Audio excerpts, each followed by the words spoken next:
उत्तर पूर्वी दिल्ली के न्यू उस्मानपुर इलाके में एक दिल दहलाने वाला मामला सामने आया। गाजियाबाद के लोनी निवासी साद उर्फ नामी को उसके दो परिचित नाबालिग लड़के चप्पल दिलाने के बहाने दिल्ली लेकर आए और जेपीसी अस्पताल के पास स्थित डीडीए पार्क में चाकू से ताबड़तोड़ उस पर हमला किया गया, उसकी जान ले ली गई। दिल्ली पुलिस ने इस ब्लाइंड मर्डर केस को खुलासा करते हुए दावा किया है कि वारदात के महज 7 घंटे के अंदर 2 आरोपियों को गिरफ्तार कर लिया गया है।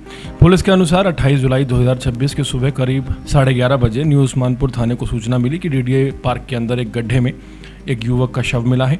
सूचना मिलते ही पुलिस मौके पर पहुंची तो जो शरीर पर कई चाकू के घाव वहां पर मिले और चाकू भी वहीं पर बरामद हुआ। इसके बाद फोरेंसिक टीम ने मौके का निरीक्षण कर अहम साक्ष्य जुटाए और शव को पोस्टमार्टम के लिए हॉस्पिटल भिजवा दिया गया।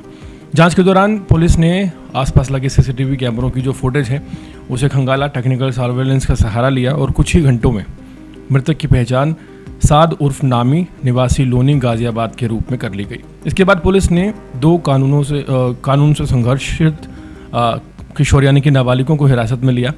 दोनों की उम्र 16 और 17 साल बताई जा रही है, जो कि बेहाट, हाजीपुर, लोनी, गाजियाबाद के रहने वाले हैं। पुलिस का दावा है कि पूछताछ में दोनों नाबालिगों ने इस हत्याकांड की बात स्वीकार की है और उनके मुताबिक वो साद के साथ एक फैक्ट्री में काम करते थे। पुलिस का कहना है कि साद अक्सर दोनों को परेशान करता था और उनके साथ बदसलूकी करता था। इसी वजह से दोनों ने 27 जुलाई को साद को चप्पल खरीदने का झांसा देकर दिल्ली बुलाया और डीडीए पार्क में बातचीत के दौरान इस विवाद के बाद दोनों ने चाकुओं से उस पर कई वार किए और उसकी जान ले ली। वारदात के बाद आरोपी मौके से फरार हो गए। हालांकि इस मामले में मृतक के परिवार ने पुलिस के दावे और कहानी पर गंभीर सवाल उठाए। परिवार का कहना है कि पुलिस ने साद की उम्र 16 वर्ष बताई है, जबकि जानकारी के मुताबिक परिवार वालों का दावा है कि साद की उम्र 12 साल थी।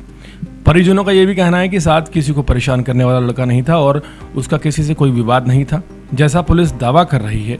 परिवार का आरोप है कि साद की हत्या के पीछे की वजह कुछ और है। उनका कहना है कि आरोपियों ने अपने दोस्तों के बीच अपनी साख, अपना रसूख और अपनी पहचान बनाने और आपराधिक छवि कायम करने के लिए इस वारदात को अंजाम दिया है।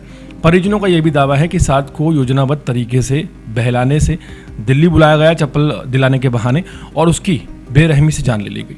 पुलिस ने आरोपियों की निशानदेही पर हत्या में इस्तेमाल किया गया चाकू और घटना के समय पहने गए कपड़े भी बरामद कर लिए हैं। फिलहाल दोनों नाबालिगों में किशोर न्याय अधिनियम के तहत पूछताछ की जा रही है और जुवेनाइल जस्टिस सिस्टम के तहत यह मामला देखा जा रहा है। इस मामले में फिलहाल 2 अलग अलग दावे सामने आए हैं। दिल्ली पुलिस का कहना है कि हत्या का कारण आपसी रंजिश और कथित प्रताड़ना थी, जबकि मृतक के परिवार का दावा इससे अलग है। उनका कहना है कि आपराधिक पहचान बनाने के लिए ये सुनियोजित हत्याकांड को अंजाम दिया गया। दिल्ली पुलिस आगे और तफ्तीश कर रही है। अदालत में पेश होने वाले साक्ष्य ही ये स्पष्ट कर पाएंगे कि ये सनसनीखेज जो हत्याकांड है इसके पीछे की असली वजह क्या है। लेकिन एक सवाल यहाँ खड़ा होता है, परिवार अगर दावा करता है कि लड़के की उम्र 12 साल है और जो पुलिस है वो दावा करती है 16 साल है, तो यहाँ पर किसकी बात पर यकीन किया जाए, ये एक बड़ा सवाल है। हालांकि